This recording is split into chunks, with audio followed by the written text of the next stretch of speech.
Okay. Bismillah ar-Rahman ar-Rahim. Nahmaduhu wa nusalli ala rasulihil kareem. We've been discussing about the money and monetary policy. Here we are talking about the Ibn Taimiyyah's concept of functions of money. So he believes that there are two functions of money, which is the measurement of value and also the medium of exchange. And he doesn't want to be money should not be a commodity. It should not be stagnant. It shouldn't be stored in a place. That's the reason why most of the scholars, they have issues in the third characteristic of money, the third functions of money, which is a store of value. And the next point that he also expand his argument into debasement of the currency. So this demonetization, I think if you want to know the recent incident, what happened with the demonetization, so please go back to India and see what happened exactly like a few years back. Everybody, people, they came to street, because they cannot use the biggest currency, which was that time was 1,000 rupees, and then they have to change into 500, but again the 500 also demonetized. So thousands demonetized. What happened that they didn't start with the small money, they started with the big money. And the people, the nature of the people, they always keep big money in their houses, especially even the people work. The most of them, they don't even have a bank account. Most of them, they don't have bank account. And then mostly women's, they save. This is how their economy works. They always save money. Even sometimes when they are cooking, they keep the money inside the rice jar, the sugar jar. They keep the money there, all the time. So this is how they save the money. And then when the government announced a demonetization, so they have to come to the street and they have to return all the money they have to the bank or to the ATM machine, and then they need to get the new money, and then which was introduced into 2,000 rupees. So they took the biggest money, which was the biggest currency was 1,500, and then in return they are giving a 2,000. And look, when you are receiving 2,000 ringgit, 2,000 rupees in single currency, what is the mechanism of changing that 2,000? Because 2,000 is a big money. You can spend your entire a middle class man in a village can spend 2,000 rupees for his entire month lunch or dinner, that kind of big money. And then now they come back and then they don't have any mechanism to help them to change the money into small money, because everybody started keeping their small money and then they are letting the big money go away because it's been demonetized. So now the reason I'm giving you this picture, the same thing was happening during Ibn Taymiyyah's period. As I told you, there were so many rulers coming and going, and every new ruler, they want to mint their own money. And then, as I also told you, dinar, we don't know how much gold in it, and dirhams, we don't know how much silver in it. And then every country used a different dinar and dirhams, and then it was not standardized like today what we are doing. It was not standardized that time.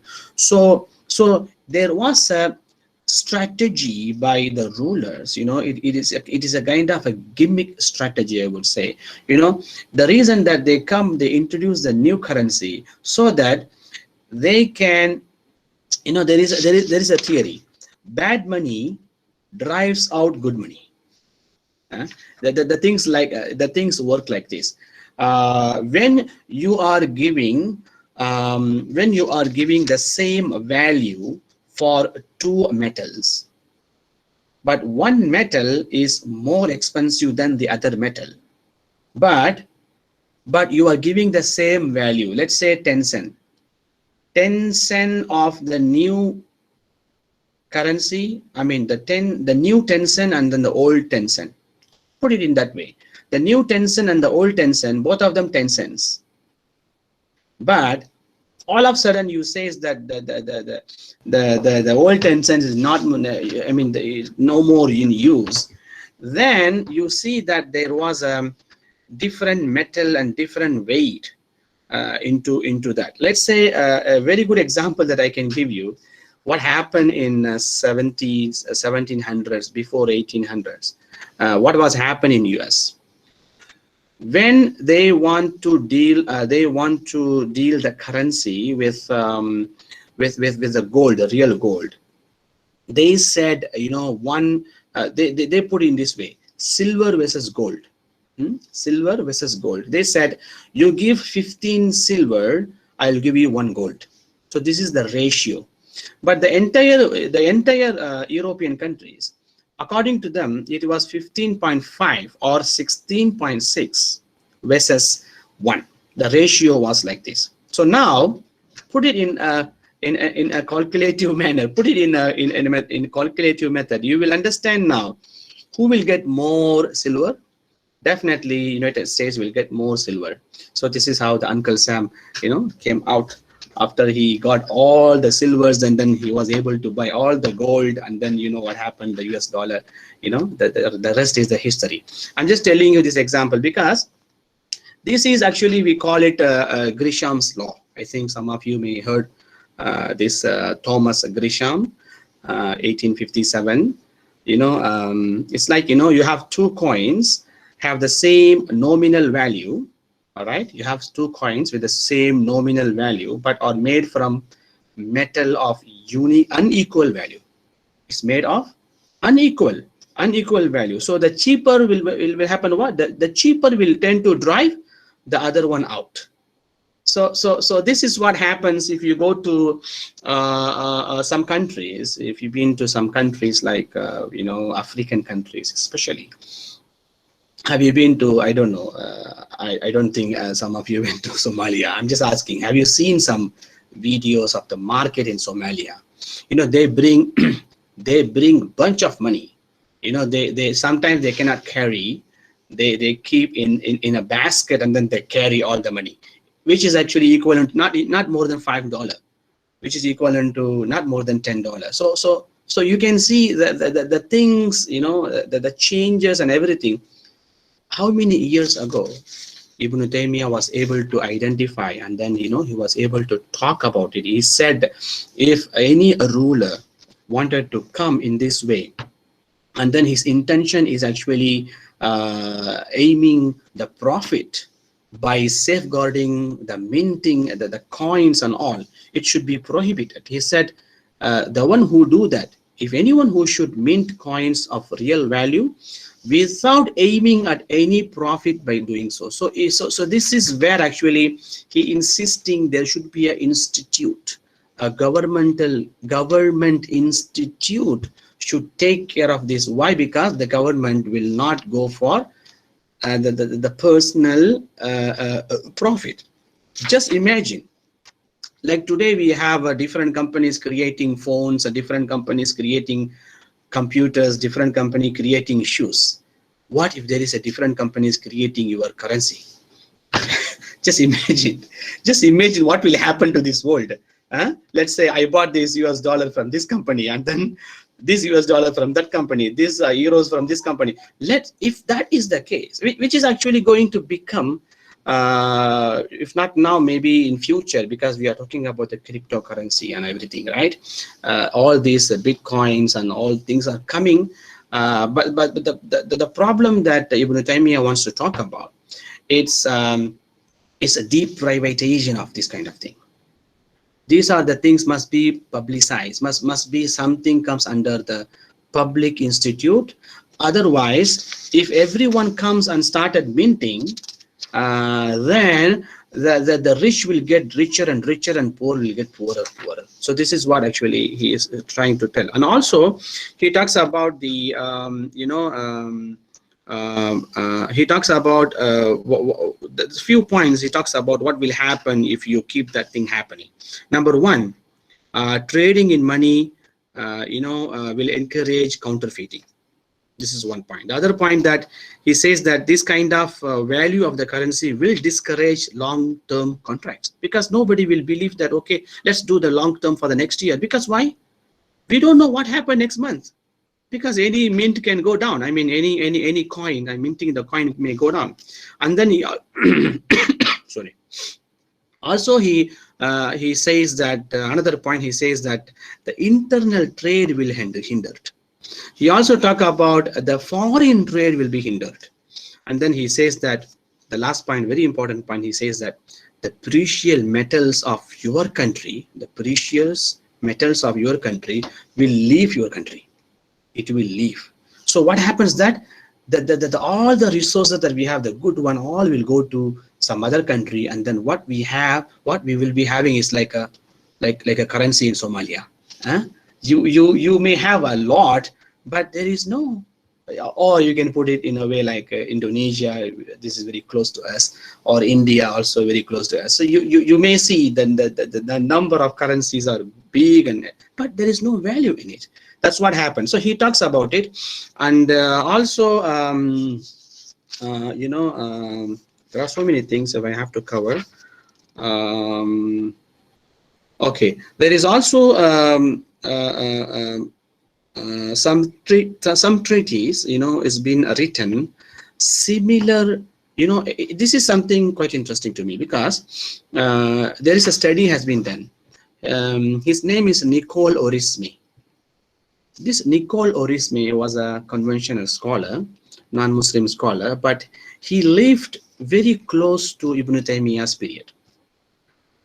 But of course, he was born very close to the time that Ibn Taymiyyah was dying, meaning to say that that maybe he was very little when Ibn Taymiyyah was alive, but they had a different geography. They were not living in the same place. So why I'm telling this, because this Nicole Oresme, he has it is considered that first treatise on money, because it is mainly talk about Orisme actually talks about money. He describes that the money should be neither too scarce nor too plentiful, and then he recommends that gold and silver must be suitable for this, because the gold and silver is not too scarce, at the same time it is not too plentiful, right? Because these two metals do not suffice. Because the idea I'm telling you this, the oldest treatise in money that so far that the conventional economists they found, it was actually belonged to Orisme. But I'm trying to prove here that even if that is true, I agree, but Ibn Taymiyyah was able to talk about it. According to Ibn Qayyim, he also talks about what Ibn Taymiyyah talks about the money. Okay, then we'll move to the next topic. Let's say that we talked about this debasement of currency. We talked about this bad money drives our good money. Yeah. Okay, what is the role of a state in economic life? Of course, there's a need of state. He talks about all those things. He talks about the eradication of poverty. This is also quite interesting. Ibn Taymiyyah is not among those scholars who actually prize poverty. Let's say we also have some some professors.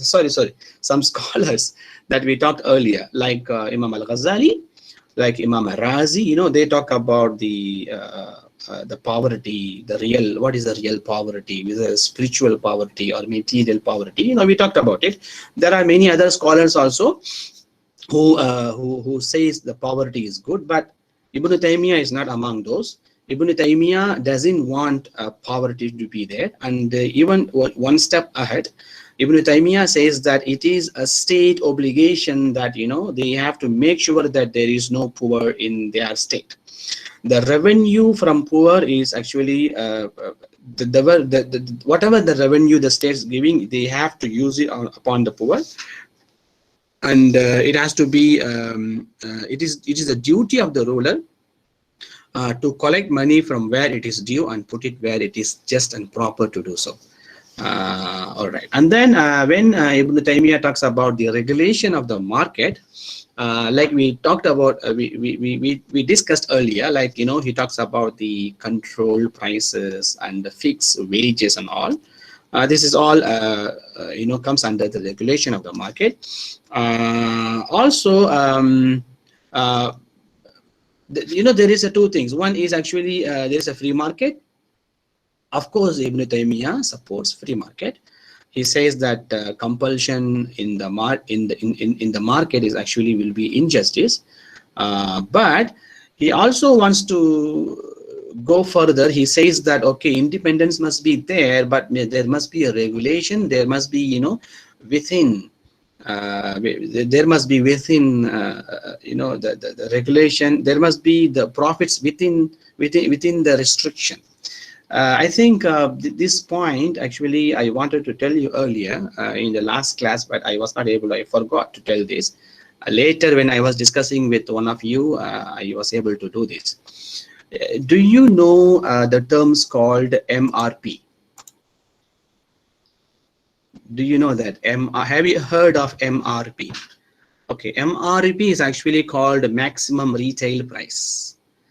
So if you Google it, I think you will find it's very odd, because there is only one country who practicing this method, maximum retail price, which means let's say I show you this double mint. Yeah, you can see this, right? How much is the price of this?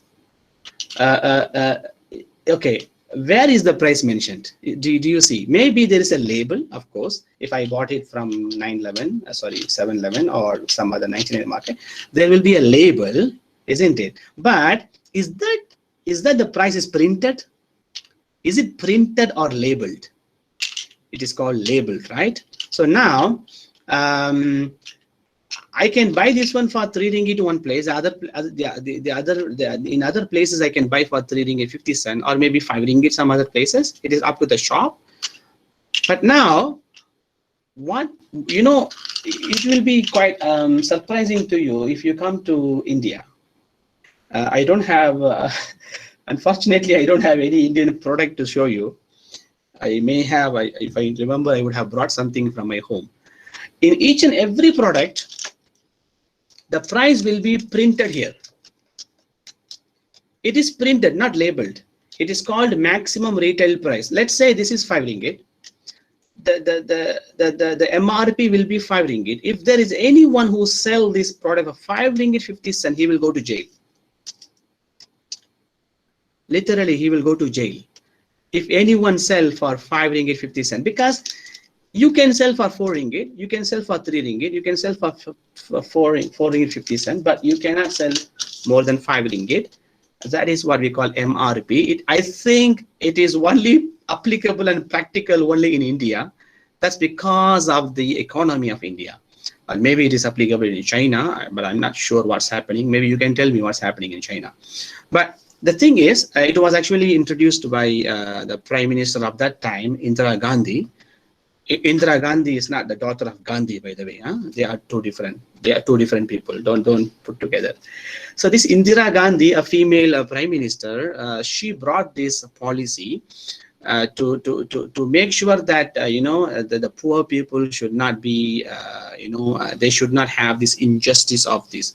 So she said that there must be a price the company can fix. But no one can allow to sell more than that. It is actually, if you look into consumer perspective, it is very good, but not all the time it is good for the retailers perspective, because the retailers cannot have a proper profit, especially those who actually spend more in more expenditures. Those who expand more expenses into moving. For example, there is a shop on the top of the mountain, and then he has to take all those things from the down and then go up there, and there is a expense for those kind of additional there is additional expenditures. But the thing that people like him cannot. Let's say someone lives in the island and then he wants to bring something to the island, and then the cost of the transportation is there, is not free. He cannot actually gain much. Then what happens that back in India, you will see that so many supermarket, and then they always go down, and then people go and find, okay, who sells less than the MRP. If is it less than MRP, let's say 5, they say, okay, 5% less than MRP. This is how they promote their shop, you know. This one has become, and that one is only possible back in India. That's because of the number of the consumers. Look at the number. We are 1.3 billions. Can you imagine? Do you know how big it is? we are the second largest population in the world, and we are going to become first very soon. Yeah. I think yes, in Malaysia we do. I think in Malaysia for some products we do have the MRP printed, but most retailers don't follow it. Oh really? I didn't know that. Maybe if you tell me, certain products like bread, baby milk. I see. Yeah, not all of it, but some things. Okay. I understand, Adora. You know, there are some necessary items that government is actually fixing the price. For example, the vegetables, the groceries, for let's say sugar and wheat. I understand those things, but that one is actually, I think every government is doing it. That one is actually, there is a price fixing, and then they always publish the price online. Nowadays they are publishing online. It is there. I agree with you, but that one is depends still again. If you go to cold storage, for example, you know that the price of the sugar will be different than, you know, if you go to some other supermarket like Giant, for example, this one. But this MRP, it is not something that you put the tag on it.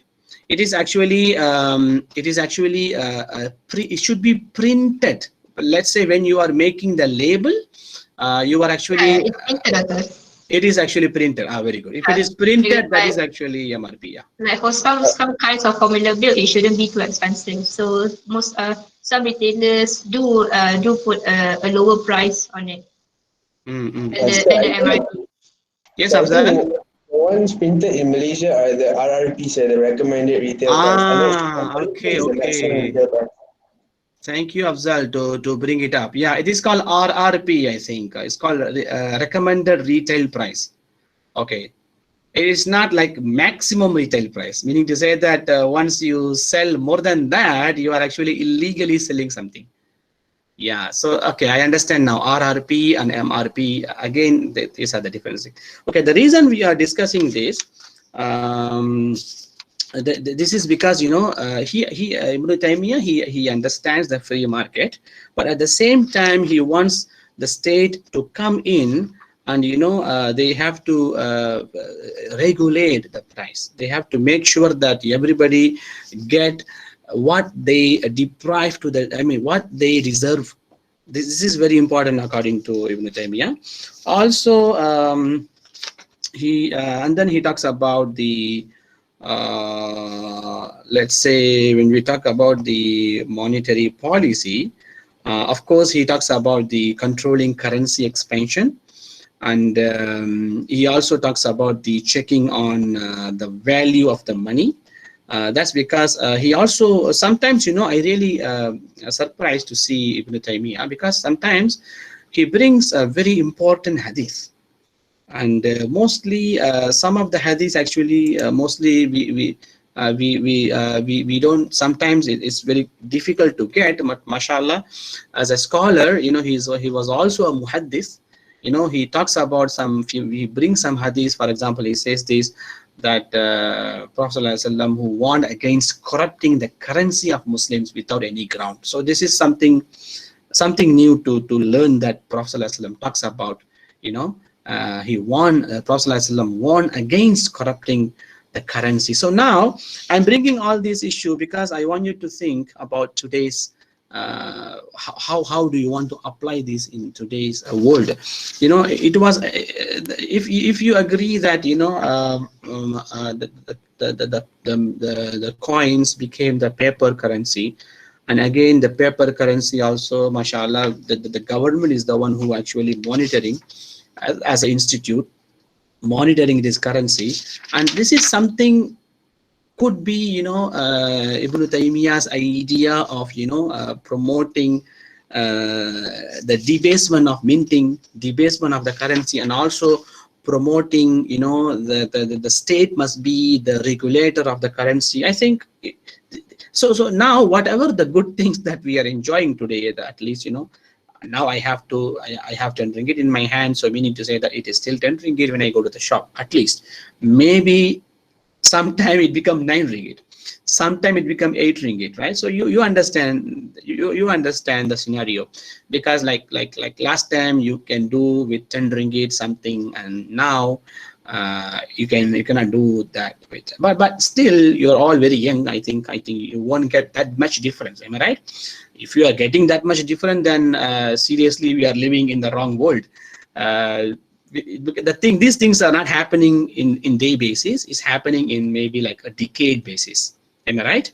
Maybe after a decade, you know, the things are changing, which is actually okay. Alhamdulillah, at least it is not changing immediately. Some places it is really changing.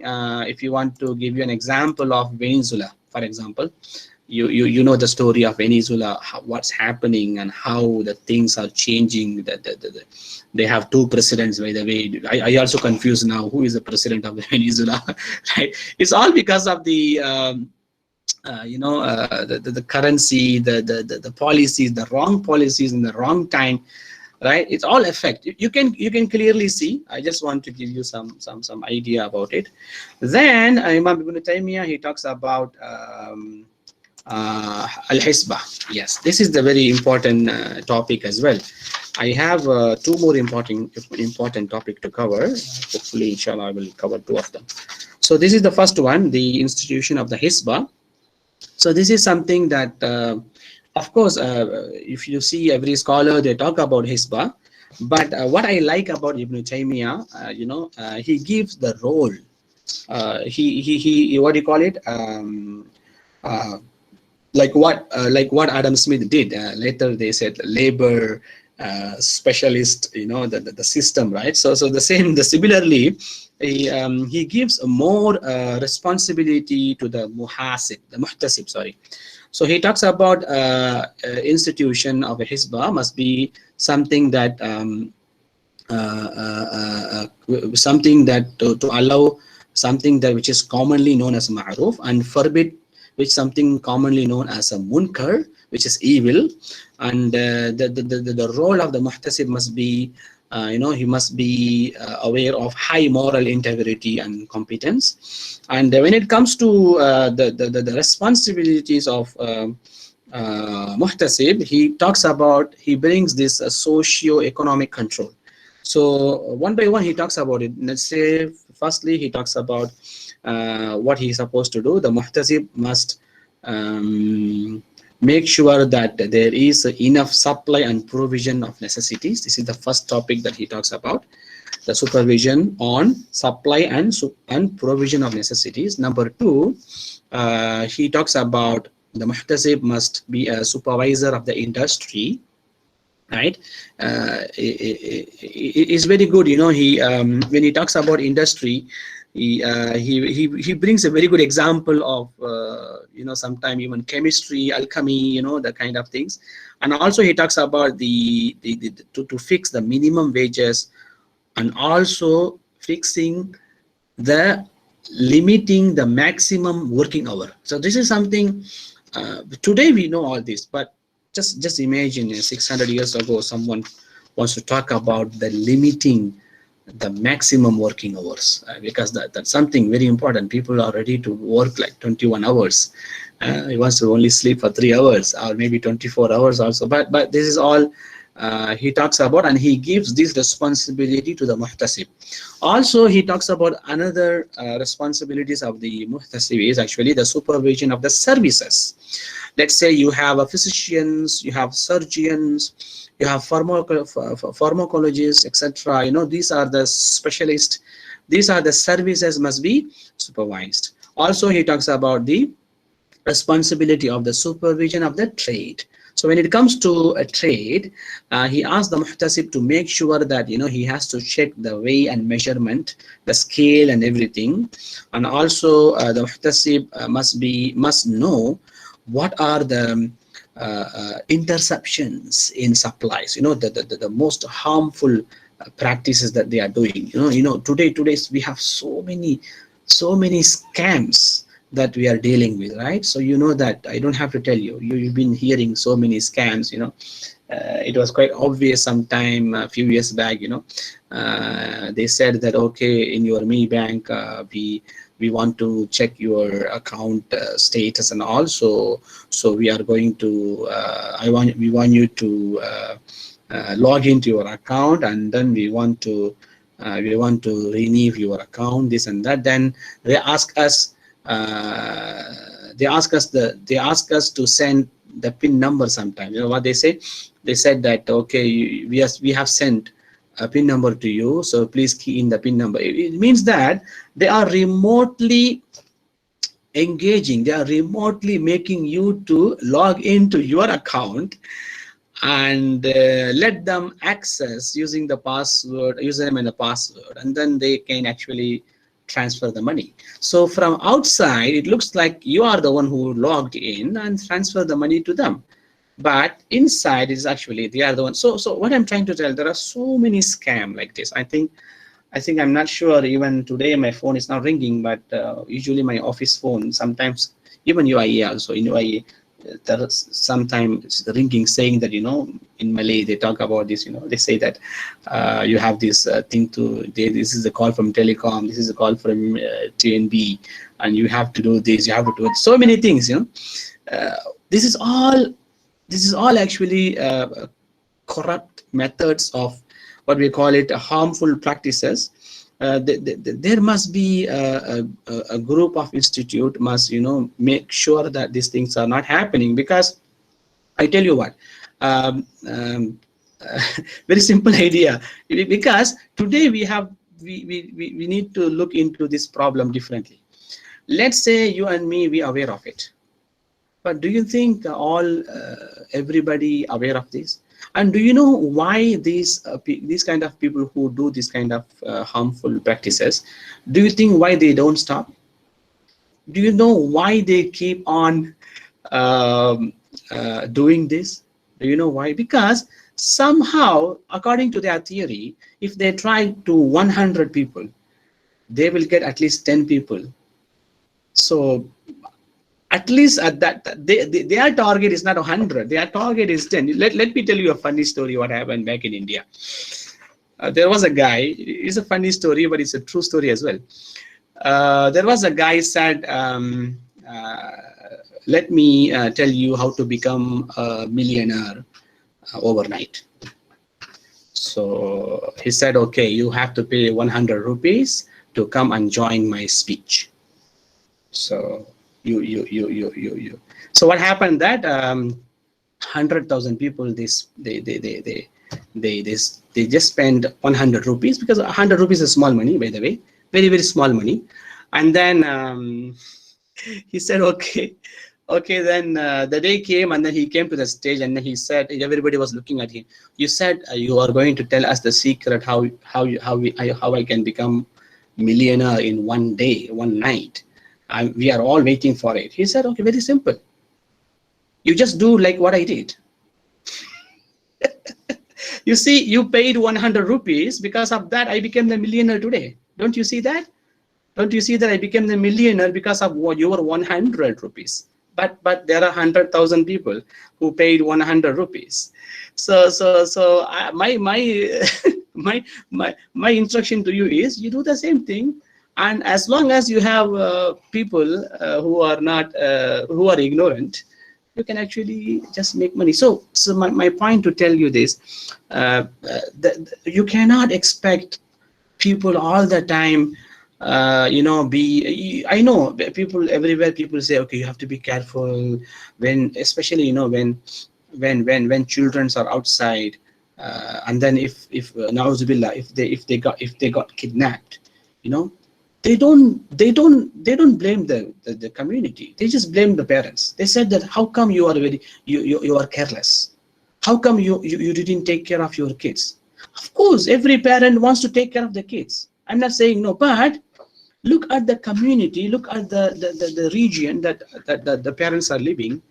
So now if I have to be careful all the time, why there is a institute, why there is a government, why there is a police station, why there is a law and legal system, right? This is the question comes, right? So this is what actually Imam Ibn Taimiyyah is trying to, because you can't expect all of them are very good. You can't expect all people are intelligent. You cannot make all of them intelligent. Do you think that everybody graduated? No. But that is the life, because you can't have everybody graduate. There is a differences in the life. Allah has made it that because I can help you and you can help me, and that's how the things must be moving on. I cannot all the time say you have to be very careful. You cannot be careful all the time. But this kind of harmful practices, must be stopped by the institute. This is what actually Ibn Taymiyyah talks about. This is the role of al-Hisba. This is the role of muhtasib. Even he talks about the hoarding, especially when there is a hoarding, there must be something wrong happening because of the hoarding. Some of them will not get their enough resources, so it must be stopped. Even apart from these activities, Ibn Taymiyyah tells that muhtasib must have the supervision on the municipal functions. The municipal functions including building of houses and shops and everything that we do today. We have the developers and all doing it. And of course everything has to come under the muhtasib. And also this one something good, because not many scholars talks about the muhtasib of agriculture, the supervisions of agriculture. The reason why not many scholars talks about the supervision of agriculture, that's because that is the one place where there is less malpractice happens, because it's agriculture. But still, if you look at the number of the people who deal with agriculture, look at the big countries like India, most of them are farmers. So if you look at the number of the people, the quantity of the people, the one who deal with agriculture, they are the more than the consumers. They are more actually. So that's why Ibn Taymiyyah, I think, is the only reference. He also talks about muhtasib should supervise the services of the cultivators. From the cultivators, how they come into industries, and how the agents can actually buy things from the cultivators, from the farmers, and how it should be go and sold in market. So these are the things. Interestingly, Imam Ibn Taymiyyah talks about all these things. Anyway, with regard to all this, Imam Ibn Taymiyyah think, and he thinks the most important thing for the muhtasib. This is what actually today we don't have it. If I ask you about today's Hisba, you can clearly tell me, sir, it's not big deal, because today we have ministries, right? We have ministries for agriculture, they are the muhtasib. We have the ministries of finance, they are the muhtasib. We have the ministries of telecommunication, everybody. Even we have human resources, we have health sectors, we have economic sector, and everything. Alhamdulillah, I don't deny that. This is what actually today muhtasib must be distributed in this way, which is actually very good. But what Ibn Taymiyyah says that the most important characteristic of muhtasib is missing. The reason, even the word muhtasib, you see that there is a word, there is a hisab inside muhtasib. I think you know what I mean by that. The word muhtasib is come from hasiba yahsibu fahuwa muhtasibun. Ihtasaba yahtasibu fahuwa muhtasibun, meaning hisab. And you and me, we know what is hisab. Hisab is actually something that we need to answer to Allah subhanahu wa ta'ala. Maliki yawmiddin. Every day we recite this in Surah Al-Fatiha, that Allah is the Malik. He is the Lord of the Judgment Day. Yawmuddin is a Judgment Day. So Hisab is actually what? Something that we need to deal with during the Judgment Day. So now This is the characteristics. Don't you think this is very important? Because the characteristic of muhtasib that he talks about, you know, someone who has to be pious and religious at the same time, he has to be truthful, he has to be like a repayment of the deposit, he must be the thing that he must be someone that who forbid himself from telling the lies, right? Being dishonesty, you know, insufficient in being insufficient in weight and measures, you know, being fraud in this is all must be away. These are the bad characteristic of a person. A muhtasib must aware of these kind of things. This is what actually the entirely the Hisba is all about. If we don't have Hisba today, it's fine, but we need the characteristic of the muhtasib in each and every unit that we are dealing with.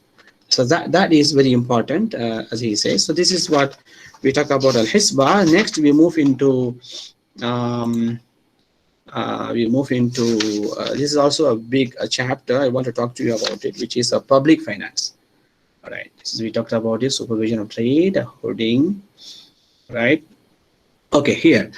When we talk about the public finance, I want you to just take some note, because I couldn't get this in the slide. Also quite important and also interesting point.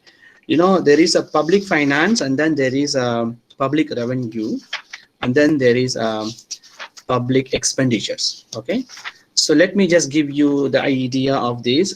When Imam Ibn Taimiyyah talks about public finance, he first of all, when it comes to tax, he is actually against of any tax beyond the Sharia taxes, such as zakah, ushur, kharaj, etc. Like I told you, when there were new rulers were coming, and they were always, you know, interested in minting the new money, minting the new currencies, just because of their own, for their own sake.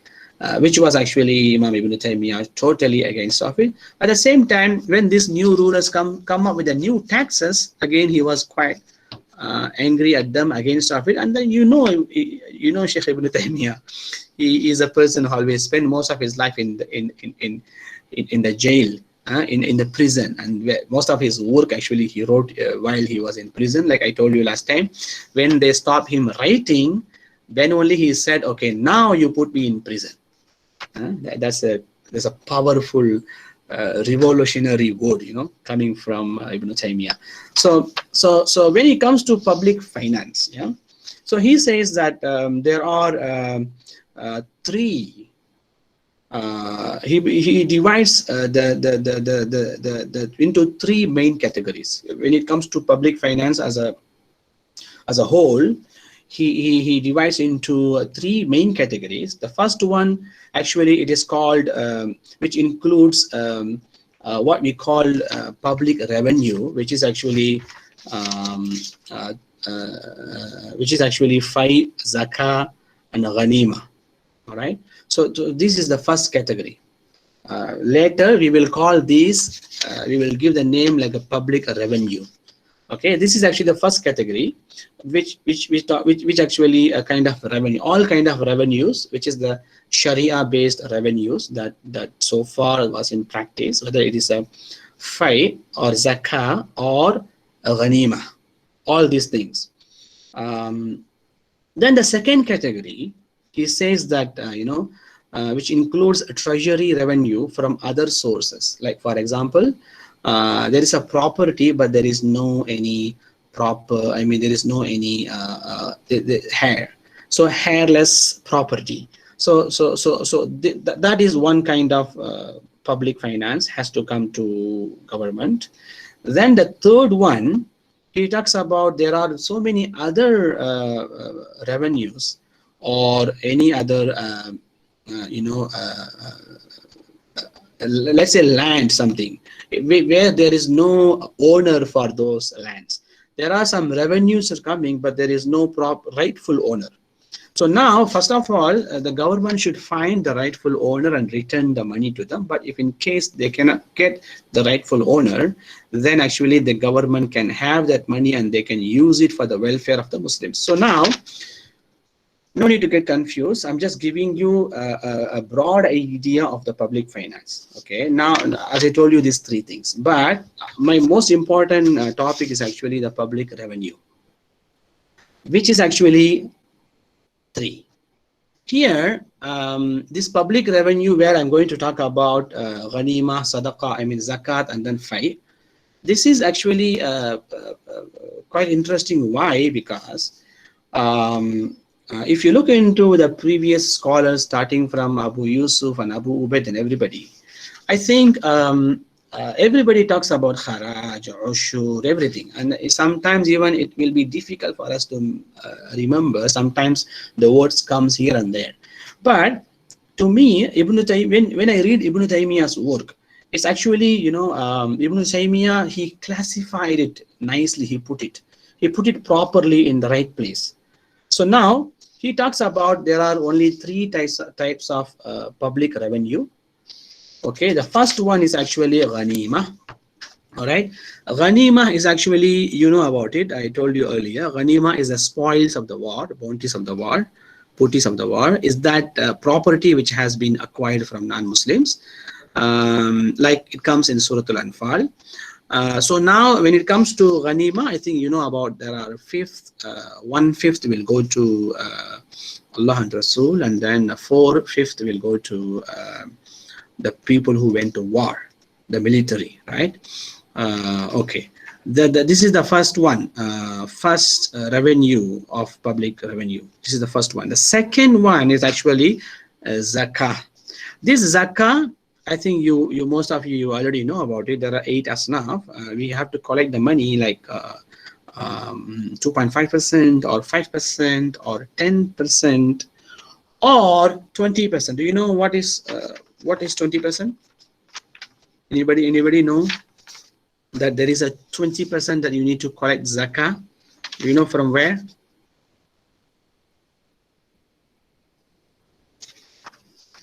Anybody?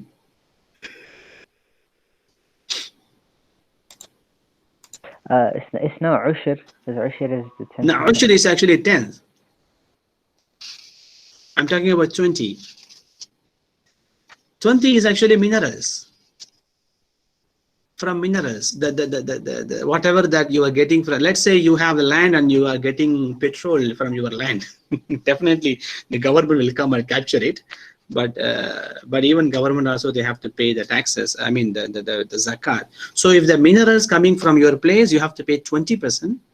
10% for those who's getting there is no water supply by getting directly from the sun, from the rain.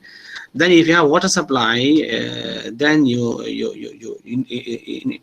irrigation. If you have irrigation, then you have to pay 5%. Then the remaining all will become 2.5%. The business, the trade and everything. Anyway, so now he talks about zakah. I think you understand it. And then the third public revenue is actually, according to him, is called fai. This is where actually I can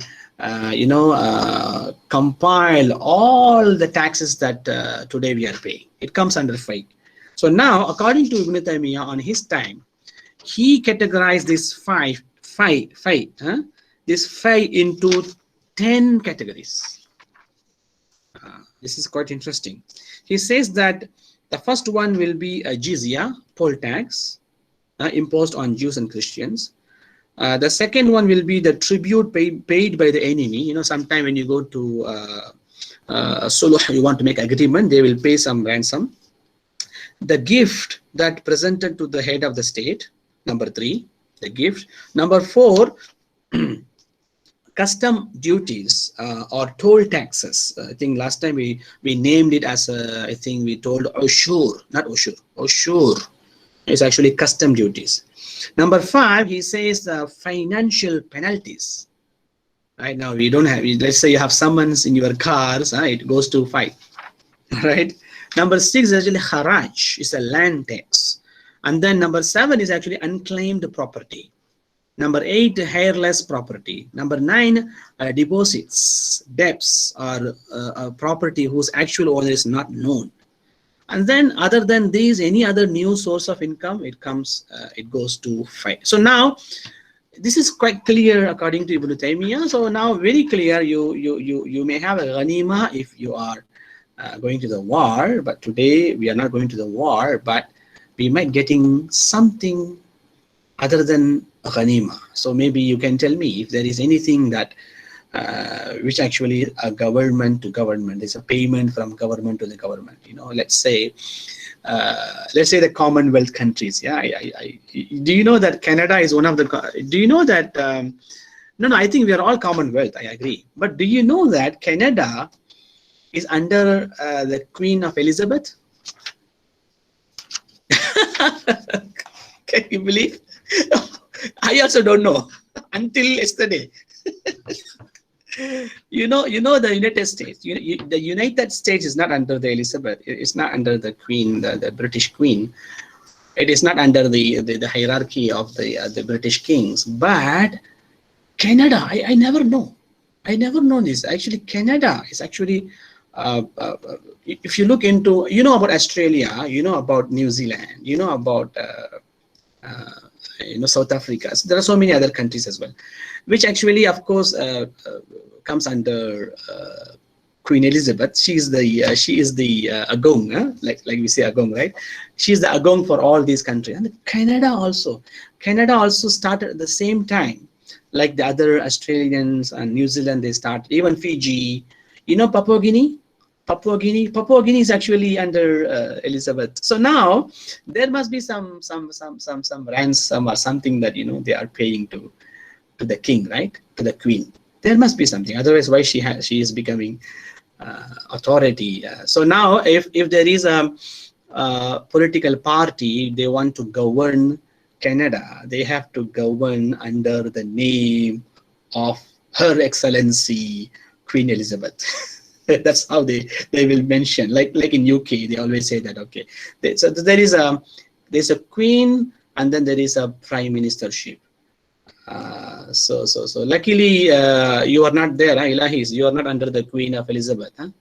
So you are independent, Ilahis. Okay.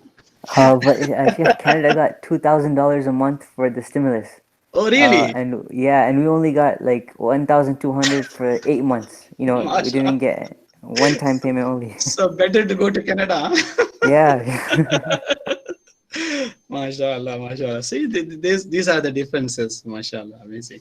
So I was telling you, like we may not have ghanima today, but this one consider like a ghanima. If you are under the country and then you have influences and then you are collecting some money, government to government. Then of course you have zakah, you know about it, and then the remaining all will be inshallah fine. Okay, now the next topic that actually he talks about the public expenditure. So I talked to you public finance, I talked to you about public revenues. Now I want to talk to you about public expenditures, which means how do you spend all this money? How do you spend ghanima money? How do you spend zakah money? And how do you spend fight? Just imagine one man can talk all this. This man can run a government, yeah, isn't it? Anyway, I don't have time now. So inshallah, I will continue in the next class, which reminds me that, mashallah, you're all going to have a wonderful time next class, which is actually your quiz. So this is your attendance. Please take it.